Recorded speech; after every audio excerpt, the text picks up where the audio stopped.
അഭിനയ സോപാനത്തിന്റെ ഒടുവിലത്തെ അംഗവും പൂർത്തിയാക്കി നെടുമുടി വേണു മടങ്ങിയിട്ട് 4 വർഷം. 50 കൊല്ലത്തിലധികം നീണ്ടുനിന്ന അഭിനയ ജീവിതത്തിൽ അദ്ദേഹം പകർന്നാടാത്ത വേഷങ്ങൾ കുറവാണ്. നായകനും വില്ലനും ഇവരെ കൂടെ നിന്ന് പിന്തുണയ്ക്കുന്ന ആളുമായി നെടുമുടി വേണു മലയാള സിനിമയെ സമ്പന്നമാക്കിയിട്ടുണ്ട്. കേശവൻ വേണുഗോപാൽ തൻ്റെ സ്റ്റേജ് നാമമായ നെടുമുടി വേണു എന്ന പേരിലായിരുന്നു അറിയപ്പെട്ടത്.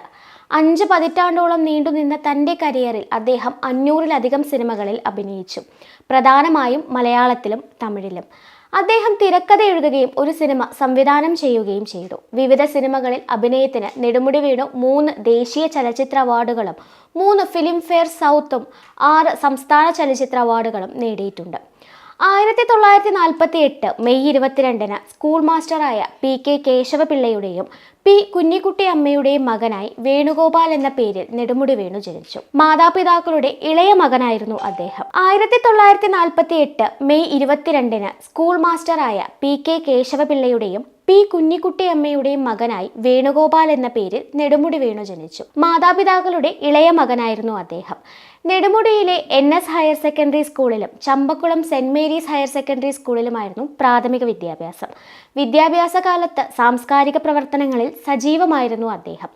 ആലപ്പുഴ SD കോളേജിലെ പഠനകാലത്ത് സഹപാഠിയായ ഫാസിൽ എഴുതിയ നാടകങ്ങളിലൂടെയാണ് അദ്ദേഹം കലാരംഗത്ത് സജീവമായത്.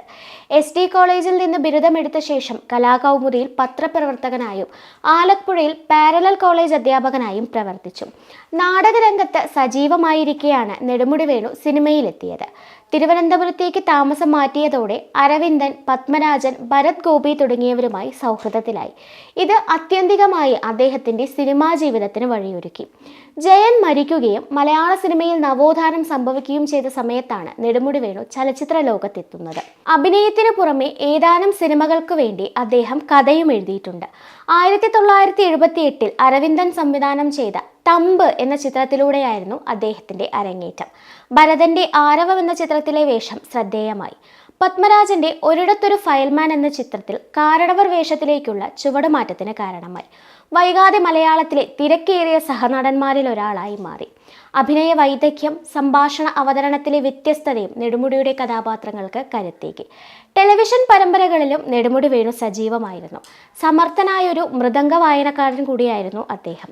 മലയാള സിനിമയുടെ സുവർണ കാലഘട്ടത്തിൽ നാടൻ ജീവിതത്തിന്റെ മണമുള്ള കഥാപാത്രങ്ങൾക്ക് ജീവൻ പകർന്ന ഒരു അനുപമ കലാകാരനായി അദ്ദേഹം വളർന്നു. കാറ്റത്തെ കിളിക്കൂട്, തീർത്ഥം, ശ്രുതി, അമ്പടഞാനി, ഒരു കഥ ഒരു നുണക്കഥ, സവിധം, അങ്ങനെ ഒരു അവധിക്കാലത്ത് എന്ന ചിത്രങ്ങളിൽ പാച്ചി എന്ന അപരനാമത്തിൽ തിരക്കഥകളും നെടുമുടി വേണു രചിച്ചിട്ടുണ്ട്. കൂടാതെ പൂരം എന്ന ചലച്ചിത്രം സംവിധാനം ചെയ്യുകയും ചെയ്തിട്ടുണ്ട്. കമൽഹാസൻ നായകനായി അഭിനയിച്ച ഇന്ത്യൻ, വിക്രം നായകനായി അഭിനയിച്ച അന്യൻ എന്നീ തമിഴ് ചലച്ചിത്രങ്ങളിലും അദ്ദേഹം അഭിനയിച്ചിട്ടുണ്ട്. 1990 ഹിസ് ഹൈനസ് അബ്ദുള്ള എന്ന ചിത്രത്തിന് മികച്ച സഹനടൻ എന്ന ദേശീയ പുരസ്കാരവും 2003 മാർഗം എന്ന ചിത്രത്തിന് പ്രത്യേക ജൂറി പരാമർശവും ലഭിച്ചിട്ടുണ്ട്.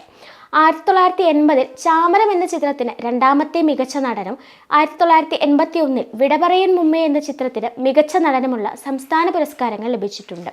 കൂടാതെ 87 ഒരു മിന്നാമിനുങ്ങിന്റെ നുറുങ്ങുവെട്ടം എന്ന ചിത്രത്തിന് മികച്ച നടൻ, 90 ഭരതം, സാന്ത്വനം എന്നീ ചിത്രങ്ങൾക്ക് ജൂറിയുടെ പ്രത്യേക പരാമർശവും, 94 തേന്മാവിൻ കൊമ്പത്ത് എന്ന ചിത്രത്തിൽ 2ാമത്തെ മികച്ച നടനും 2003 മാർഗം എന്ന ചിത്രത്തിന് മികച്ച നടനുമുള്ള സംസ്ഥാന അവാർഡുകൾ ലഭിച്ചിട്ടുണ്ട്. മാത്രമല്ല 2001 പുറത്തിറങ്ങിയ അവസ്ഥാന്തരങ്ങൾ എന്ന ടെലി സീരീസിന് മികച്ച നടനുള്ള കേരള സംസ്ഥാന ടെലിവിഷൻ അവാർഡും ലഭിച്ചിട്ടുണ്ട്. നെടുമുടി വേണു അനശ്വരമാക്കിയ ഒരുപാട് കഥാപാത്രങ്ങളുണ്ട്. കള്ളൻ പവിത്രനിലെ പവിത്രൻ, 1 മുതൽ 0 വരെയിലെ ഡോക്ടർ KK മേനോൻ, വന്ദനത്തിലെ കുര്യൻ ഫെർണാണ്ടസ്, ഹിസ് ഹൈനസ് അബ്ദുള്ളയിലെ ഉദയവർമ്മ, ഭരതത്തിലെ കല്ലൂർ രാമനാഥൻ, ദേവാസുരത്തിലെ അപ്പുമാഷ്, ആകാശദൂതിലെ ഫാദർ വട്ടപ്പാറ, തേന്മാവിൻ കൊമ്പത്തിലെ ശ്രീകൃഷ്ണൻ നമ്പുരാൻ, സ്ഫടികത്തിലെ രാവുണ്ണി മാഷ്, ഒരു മറവത്തൂർ കനവിലെ പളനിസ്വാമി, തച്ചിലേടത്ത് ചുണ്ടനിലെ വാസുക്കുട്ടി, ഇഷ്ടത്തിലെ കൃഷ്ണൻകുട്ടി മേനോൻ, മനസ്സിനക്കരയിലെ കുര്യാക്കോസ്, അറബിക്കഥയിലെ സൊസൈറ്റി ഗോപാലൻ, ഇൻ ഗോസ്റ്റ് ഹൗസിനിലെ ഫാദർ ഡൊമിനിക്, നോർത്ത് 24 കാതത്തിലെ ഗോപാലൻ, രുദ്രസിംഹാസനത്തിലെ ശിവതാനു, ഉദാഹരണം സുജാതയിലെ ജോർജ് പോൾ, ചില ന്യൂജൻ വിശേഷങ്ങളിലെ ഭാസ്കര കാർണവർ. ഇതെല്ലാം അദ്ദേഹം 1970 മുതൽ 2019 വരെ ചെയ്തു വെച്ച വളരെ ചുരുക്കം കഥാപാത്രങ്ങൾ മാത്രം. പറയാൻ ഇനിയും ഒരുപാടുണ്ട് വേറിട്ട കഥാപാത്രങ്ങൾ. ഭീഷ്മപർവം, മനോരഥങ്ങൾ, മറക്കാർ, അറബിക്കടലിന്റെ സിംഹം, പുഴു ഇവയെല്ലാം അദ്ദേഹത്തിന്റെ മരണാനന്തരം റിലീസ് ചെയ്ത സിനിമകളാണ്. 2021 ഒക്ടോബർ 11 തിരുവനന്തപുരത്തെ കിംസ് ആശുപത്രി തന്റെ 73-ാം വയസ്സിൽ നെടുമുടി വേണു അന്തരിച്ചു. മരണത്തിന് മുൻപ് കരൾ ക്യാൻസറിന് ചികിത്സയിലായിരുന്നു അദ്ദേഹം. COVID-19 സങ്കീർണതകൾ മൂലമാണ് അന്തരിച്ചത്. അദ്ദേഹത്തിന് പ്രമേഹവും ഉണ്ടായിരുന്നു. ഇത് അദ്ദേഹത്തിന്റെ അവസ്ഥയെ കൂടുതൽ സങ്കീർണമാക്കി. 2021 ഒക്ടോബർ 12 തിരുവനന്തപുരത്തെ ശാന്തികവാടം ശ്മശാനത്തിൽ പൂർണ്ണ സംസ്ഥാന ബഹുമതികളോടെയാണ് അദ്ദേഹത്തെ സംസ്കരിച്ചത്.